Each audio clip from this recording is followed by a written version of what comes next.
नमस्कार. मालिकेच्या पुढील काही भागांमध्ये आपल्याला खूपच भयानक असा ट्विस्ट पाहायला मिळणार आहे. कारण कलाचा अपघात होणार आहे. तर अद्वैत आणि कला यांच्या आयुष्यामध्ये एका व्यक्तीची एंट्री होणार आहे, ती म्हणजे सुकन्या पाटील. तर कलाचा अपघात होणार आहे म्हणण्यापेक्षा तो अपघात राहुलने घडवून आणलेला आहे. कारण कलाला राहुल आणि रोहिणीचं सगळं सत्य समजलेलं आहे. परंतु त्याचबरोबर आणखी एक महत्त्वाची गोष्ट घडलेली आहे, ती म्हणजे कलाने त्यांच्या कारस्थानाचा व्हिडिओ म्हणजे चांदेकरांना उद्ध्वस्त करण्याचा व्हिडिओ प्लॅन जो रोहिणी आणि राहुलने केलेला आहे, त्या सगळ्याचा व्हिडिओ बनवलेला आहे. आणि आता नेमकं काय होतं, कला त्या फ्लॅटवरती यांचं कारस्थान सुरू असतं. पहिलं कोणाला संपवायचं हे रोहिणी म्हणत असते. पहिलं याला संपवायचं. याला म्हणजे कोणाला, तर अद्वैतला संपवायचं आहे. एकदा का अद्वैत संपला की हे चांदेकर अगदी त्यांच्या पायाखालची जमीन म्हणजे ते अगदी खिळखिळे होणार आहेत. अद्वैत हा त्यांचा स्ट्रॉंग आहे. अद्वैत संपला की संपलं. आणि म्हणून त्याला आधी संपवायचं, अद्वैत, कला, आणि मग हे सगळं साम्राज्य आपलं होणार. म्हणजे अद्वैत आणि कला या दोघांना संपवायचं आहे. प्लॅनप्रमाणे त्यांनी ठरवलेलं असतं. पहिल्यांदा अद्वैतला संपवायचं, नंतर कलाला संपवायचं आणि हे चांदेकरांचं साम्राज्य आपल्या नावावर करून घ्यायचं. पण नेमकं कला तिथे व्हिडिओ काढत असते आणि कलाच्या फोनवरती फोन येतो. कारण कलाचं लग्न आहे आणि लग्नाच्या दिवशी कला घरातून बाहेर पडलेली आहे या सगळ्यांना शोधण्यासाठी. हळद लागलेली असते, ती अद्वैतला भेटायला आलेली असते, ते आपण पाहिलेलं असतं. पण नेमकं कला तिथून बाहेर पडलेली आहे. तिने चांदेकरला फोन लावलेला आहे. अद्वैतला तिनं सांगत असते आणि त्याच वेळी समोरून गाडी येते आणि कलाचा ॲक्सिडेंट होतो. तर त्यावेळी त्या गर्दीमध्ये एक व्यक्ती धावत मदतीला आलेली आहे आणि ती म्हणजे सुकन्या पाटील. तर सुकन्या पाटीलने कलाचा जीव वाचवलाय. आता अद्वैत कलापर्यंत कसा पोचणार, कलाची अवस्था कशी असेल. आता कलाच्या मोबाईलमध्ये तर तो व्हिडिओ आहे, पण आता पुढे काय होणार आहे ते आपल्याला पाहायला मिळणार आहे. त्यासाठी हा व्हिडिओ शेवटपर्यंत पहा. त्याचबरोबर चॅनलवरती नवीन असाल तर चॅनलला नक्की सबस्क्राईब करा, व्हिडिओला लाईक करा. तर इकडे कला जी आहे तिच्या लक्षात येतं, ती वाट बघत बसलेली असते की माझी चिठ्ठी चांदेकरला कशी काय मिळाली नाहीये. चांदेकरला जर चिठ्ठी मिळाली असती तर चांदेकरने मला फोन केला असता. याचाच अर्थ चांदेकरला चिठ्ठी मिळालेली नाही. खरं तर अद्वैतला चिठ्ठी मिळाली नाही ही गोष्ट खरंच लाख मोलाची घडलेली असते. कारण आपण पाहिलेलं आहे की तिथे रोहिणीने अद्वैतच्या हातातून ती चिठ्ठी खेचून घेतलेली असते आणि नक्की कलाने काय लिहिले त्या चिठ्ठीमध्ये हे ती पाहत असते. म्हणून तर अद्वैतला ती चिठ्ठी मिळालेली नाही ही म्हणजे देवीची कृपा झालेली असते. इकडे कला म्हणते की काहीही झालं तरी मला चांदेकरपर्यंत गेलं पाहिजे, चांदेकरला जाऊन विचारलं पाहिजे, चांदेकरला भेटलं पाहिजे की नक्की काय झालेलं आहे. आणि चांदेकरला मला विचारावंच लागणार आहे, सांगावं लागणार आहे की या सगळ्यामागे काय कारस्थान आहे. असा विचार कलाचा सुरू झालेला आहे. आणि कला मात्र ठरवते की आता चांदेकरकडे जायचं. म्हणून अंधाऱ्या रात्री एकटीच निघते. तिला आईने सांगितलेलं आहे की हे सगळं जे काय आहे ते मात्र तिला आईने सांगितलेलं आहे की आता तुला हळद लागलेली आहे, त्यामुळे तू घराच्या बाहेर पडायचं नाही. पण कला मात्र कोणाचं काहीच ऐकत नाहीये. कला घराच्या बाहेर पडते, अद्वैतला भेटायला जाते, चांदेकरांच्या घरी जाते आणि तिने एकच ठरवलेलं असतं की इथे चांदेकरांच्या घरी जे काय आहे ते आपल्याला पाहायचं आहे. आणि त्याचबरोबर म्हणून तिने रोहिणीच्या रूममध्ये जात असते. आणि त्यासोबतच इकडे पाहायला मिळतं ते म्हणजे अद्वैत तिथे येतो आणि तिला धडकतो. तिला पहिल्यांदा अद्वैतला या सगळ्या गोष्टी सांगायच्या असतात आणि त्यानंतर मग रोहिणीच्या रूममधून पुरावे गोळा करायचे असतात. परंतु अद्वैत आणि कलाची भेट हॉलमध्ये होते आणि कला आणि अद्वैत दोघंही एकमेकांसोबत बोलू लागतात. तर इकडे कला आणि अद्वैत बोलत आहेत. अजून त्यांचं बोलणं सुरूच झालेलं नाहीये. तोपर्यंत गोंधळ होतो. तो म्हणजेच इकडे अद्वैत आणि कलाला तिथे पाहतात ते आबांनी जेव्हा अद्वैत आणि कलाला तिथं पाहिलेलं आहे, सगळेजण तिथं आलेले आहेत, लाईट लावलेली आहे. मग रोहिणी, रजनी, त्याचबरोबर सरोज, आबा तिघही बाहेर आलेले असतात आणि तिघही पाहू लागतात. त्याचबरोबर इकडे आपल्याला पाहायला मिळतं ते म्हणजेच की आबा म्हणतात, काय रे हे उद्याचा एक दिवस लग्नाचा आहे आणि तुम्हाला एवढीही चैन पडत नाहीये. तू कला इथं आलीस भेटायला, काल अद्वैत तुला भेटायला आलेला, आज तू आलेली आहे असं आबा सांगत आहेत. तेव्हा मात्र कला थोडीशी लाजल्यासारखी होते. तेव्हा आबा तिला समजून सांगतात. आबा म्हणतात की अगं कळतंय का तुला हे, कला हे योग्य नाही असं म्हणत आबा तिची समजूत घालत आहेत. परंतु इकडे अद्वैत आणि कला बोलत आहेत. तेव्हा आबा म्हणतात की कला जातेस ना? आणि रजनी तिला विचारते, नीट जाशील ना तू? तेव्हा कला म्हणते की हो. आता कला एवढ्या रात्रीच्या वेळी एकटी चाललेली आहे. खरं तर चांदेकरांच्या घरून कोणीतरी तिला सोडायला गेलं पाहिजे, एवढी मोठी गोष्ट आहे. पण आता कलाला डायरेक्टली रात्रीच्या वेळी एकटीला जायला सांगितलं जातं. कला आता त्यांना हो म्हणते. खरं तर अद्वैतच्या लक्षात ही गोष्ट यायला पाहिजे होती की कला एवढ्या रात्रीच्या वेळी बाहेर पडत आहेत, तर आपण सुद्धा तिच्यासोबत गेलं पाहिजे. परंतु अद्वैतच्या लक्षात ही गोष्ट आलेली नसते. मग कला जायला निघते आणि नेमकं बाहेर येते आणि पाहते तर काय, दारात रोहिणी उभी असते. आणि रोहिणी कशासाठी तर थांबलेले हे तिच्या लक्षात येतं. तेवढ्यात समोरून एक गाडी येते. रोहिणी त्या गाडीमध्ये बसते. तर त्या गाडीमध्ये ऑलरेडी राहुल असतो आणि राहुल आणि रोहिणी दोघंही निघालेले असतात. कला आता विचार करू लागते की ह्या रोहिणी मॅडम कुठं चाललेत नक्की, यांचं काय चाललेलं आहे आणि ह्या अशा का वागत असतात. हे सगळं कलाला सुचतच नसतं. म्हणजे कला म्हणते की काय आहे हे सगळं, आणि रोहिणी मात्र निघालेली आहे. कला आता त्यांचा पाठलाग करत रिक्षा पकडते आणि त्यांच्या मागून जाऊ लागते. आता कला जेव्हा त्यांच्या मागे जात आहे तेव्हा मात्र कलाच्या डोक्यात सुरू असतं की हे कुठं चाललेले आहे, त्यांचं काय चाललेलं आहे, यांचं नक्की काय कारस्थान सुरू आहे. याच गोष्टींचा विचार कला करत असते. आणि त्याचवेळी राहुल आणि रोहिणी एका बिल्डिंगच्या समोर उतरतात. आता त्या बिल्डिंगच्या समोर उतरल्यानंतर कलाही त्यांच्या मागे उतरते आणि कलाही त्यांच्या मागे मागे जाऊ लागते. जेव्हा कला त्यांच्या मागे मागे जात असते तेव्हा मात्र आता तिथे वॉचमन असतो, तो अडवतो. आता रोहिणी आणि राहुलला तर आज जाऊ दिले. कलाला कुठं माहिती आहे की ते कुठं चाललेत, काय चाललंय, काहीच कलाला माहिती नसतं. कला जाऊन तिथे वॉचमनला म्हणते की मला आज जायचंय. तेव्हा मात्र वॉचमन म्हणतात की नाही, तुम्ही इथे नाही जाऊ शकत आहे. कला म्हणते, अहो आता तर त्यांना सोडलं ना तुम्ही, मग मला का नाही सोडणार. तेव्हा ते वॉचमन म्हणतात की अहो, जी लोक या सोसायटीमध्ये राहतात त्यांनाच आम्ही सोडणार ना, मग असं कोणाला पण कसं सोडता येईल, असं ते वॉचमन कलाला म्हणतात. कला म्हणते, अहो पण ते आता दोघं आहेत ते इथं कुठं राहतात, ते आमच्या घरी राहतात. तेव्हा मात्र वॉचमन कलाला सांगू लागतात की अहो चुकताय मॅडम तुम्ही, अहो ते दोघं जण इथेच राहत आहेत.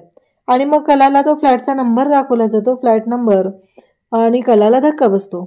आता त्यानंतर दुसऱ्या दिवशी कला म्हणते की म्हणजे यांचं जे काय कांड सुरू आहे ते इथून सुरू आहे हे कलाच्या लक्षात आलेलं असतं. आणि कला मात्र आता दुसऱ्या दिवशी सकाळी पुन्हा येते आणि दरवाजातून थांबून ती व्हिडिओ बनवायला सुरुवात करते. तिथे रोहिणी आणि राहुलने प्लॅन केलेला असतो. नक्की काय करायचं आहे, कशा पद्धतीने गोष्टी करायच्या आहेत, हा सगळा त्यांचा प्लॅन सुरू झालेला असतो. आणि मग ती म्हणत असते की पहिलं या अद्वैतला संपवायचं. मग तिथे एक नोटीस बोर्ड असतो, त्याच्यावरती ते सगळं लावलेलं असतं आणि ह्यांचं वकिलांना सांगून कशा पद्धतीने ती प्रॉपर्टी हडप करायची वगैरे हे सगळं सुरू झालेलं असतं. मग ती सांगू लागते की पहिलं ह्या अद्वैतला संपवायचं, त्यानंतर कलाचा नंबर, मग हे सगळं साम्राज्य आपलं होणार आहे, असं रोहिणी सांगते. तेव्हा मात्र तेवढ्यातच कला व्हिडिओ बनवत असते आणि नेमकं कलाचा फोन वाजतो. म्हणजे तिथं त्यांनी सगळं लिहिलेलं असतं, टार्गेट नंबर 1 अद्वैत, टार्गेट नंबर 2 कला. पहिल्यांदा अद्वैतला संपवायचं, मग कलाला संपवायचं आणि या प्लॅनप्रमाणे गोष्टी करायच्या, असं तिने ठरवलेलं असतं. आणि नेमका कलाचा फोन वाजतो. कलाचा अजून लग्नाला आलेली नाहीये म्हणून तिकडून फोनवर फोन येत असतो. आणि त्याचबरोबर आता कलाचा फोन वाजल्या क्षणी रोहिणी म्हणते की झालं, आता आपल्याला प्लॅन चेंज करावा लागणार आहे. आधी हिला संपवायचं आणि मग त्या अद्वैतला संपवायचं. आणि कलाला त्यांनी पाहिलंय हे कलाच्याही लक्षात येतं आणि कला तिथून धावत सुटते. कलाला पटकन तिथून पळायचं असतं, पण आता गोंधळ असा होऊ लागतो की कला रस्त्याने धावत सुटलेली असते. ह्या रोहिणीने कांड सुरू केलेला आहे. इकडे अद्वैत हा डिस्टर्ब झालेला आहे, कला अजून का आलेली नाहीये, कलाला वेळ का लागतोय, हे अद्वैतच्या डोक्यात सुरू असतं.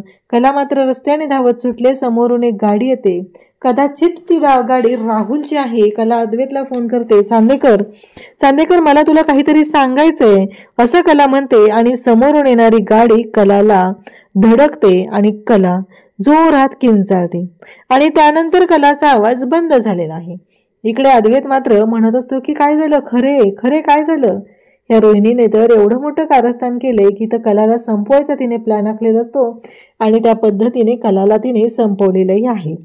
म्हणजेच ती समोरची गाडी राहुलची. इकडे मंडपात सगळेजण वाट बघत आहेत अद्वैत मात्र म्हणत आहे की खरे खरे काय झालं, कारण खरे तर त्याच्याबरोबर फोनवर बोलत होती, मग आता अचानक काय झालं हा विचार अद्वैतच्या डोक्यात सुरू झालाय. सगळेजण आता तिथं अगदी घाबरलेले आहेत. काय झालेलं आहे अद्वैतला विचारू लागलेले आहेत. तेव्हा अद्वैत सांगतोय की मला खरेचा फोन आला होता. खरे मला म्हणत होती की तुला काहीतरी सांगायचं आहे, आणि अचानक तिचा आवाज बंद झाला. ती जोरात ओरडली. समोरून गाडीचा आवाज येत होता. खरेच्या जीवाला धोका आहे. आता तिथं गर्दी जमा झाली आहे. बाकीची सगळे लोक जमा झालेले आहेत आणि त्या सगळ्यामधून एक मुलगी जी आहे ती पुढे जाताना दिसते. मग ती पाहते तर ती असते सुकन्या पाटील. मग सुकन्या पाटील कलाला तिथे ॲम्ब्युलन्स बोलवते, त्याचबरोबर पोलिसांना बोलवते आणि कलाला हॉस्पिटलमध्ये शिफ्ट करते.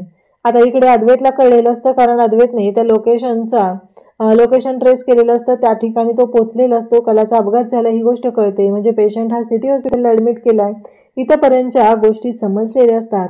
आणि तेव्हा मात्र अद्वैत जो आहे तो तिथे पोहोचतो.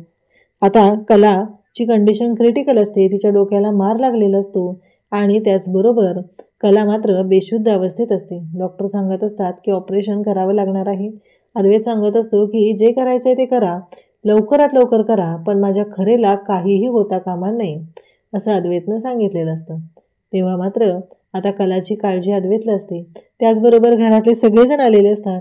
सरोज, त्याचबरोबर संगीता, कलाचे बाबा खूप रडत असतात. अचानक कलाला काय झालं, एवढा आनंदाचा सोहळा होता आज चांदेकरांच्या घरी. कला आणि अद्वैत यांचं ग्रँड लग्न होणार होतं, ग्रँड असं सेलिब्रेशन होतं, या सगळ्या गोष्टी होत्या. परंतु अचानक कलाचा हा अपघात झालेला आहे. अद्वैत खूप हादरलेला असतो. डॉक्टरांना विचारतो की मी जाऊ का, तेव्हा डॉक्टर विचारतात तुम्ही, तेव्हा अद्वैत सांगू लागतो की मी तिचा नवरा अद्वैत चांदेकर. मग डॉक्टर त्याला जायला सांगतात. कलाला भेटायला तो येतो. कलाचा हात हातात घेऊन बोलू लागतो. खरं तर सुरुवातीला अद्वैतला माहितीच नसतं की तर कलाला कोणी ॲडमिट केलं, कला कोणामुळे इथंपर्यंत आलेली आहे ही गोष्टच माहिती नसते. परंतु अद्वैत आता कलाचा हात हातात घेतो आणि तिच्याशी बोलू लागतो. खरे बोल ना, अगं तुला 4 दिवस झाले मला काहीतरी सांगायचंय, पण तुझ्या लक्षात मला कळतच नाहीये. अगं माझा मोबाईल आहे ना रोहिणी आत्याकडे होता, तिने माझा मोबाईल काढून घेतला आणि मग मला तुझ्याशी संपर्क साधता येत नव्हता. त्या दिवशी नाही का बघ सुडा भरण्याचा कार्यक्रम होता, तर मी साडी नेसून तुला भेटायला आलो, पण तिथे पण गोंधळ झाला. तिथे पण तू मला काही सांगू शकली नाही. फक्त तू मला सांगितलेलं होतं की मला तुला घरातल्याबद्दल सांगायचंय, चांदेकरांच्या घराबद्दल सांगायचंय, आणि आता हे सगळं काय होऊन बसले खरे, मला कळत नाहीये, असं अद्वैत बोलत आहे. तेव्हा मात्र इकडे कला बेशुद्ध आहे आणि त्या क्षणी अद्वैत म्हणतो की खरे माझी अवस्था बिकट होते, मला धाप लागायला लागली, मला काहीतरी होईल खरे, असं म्हणत अद्वैत तिला उठवण्याचा प्रयत्न करत असतो. आणि त्या क्षणी कलाच्या बोटांची हालचाल सुरू होते, कारण अद्वैतचा जीव कासावीस झालेला आहे. अद्वैतला आपल्याशिवाय कोणी नाही ही गोष्ट तिच्या लक्षात येते आणि ती मात्र ती शुद्धीवर आलेली आहे, कारण अद्वैतचा जीव तिच्यासाठी किती महत्वाचा आहे. डॉक्टर तिथे येतात. डॉक्टर म्हणतात की खरंच मिरॅकल आहे, खूप मोठी गोष्ट आहे, पेशंट शुद्धीवर आलेला आहे.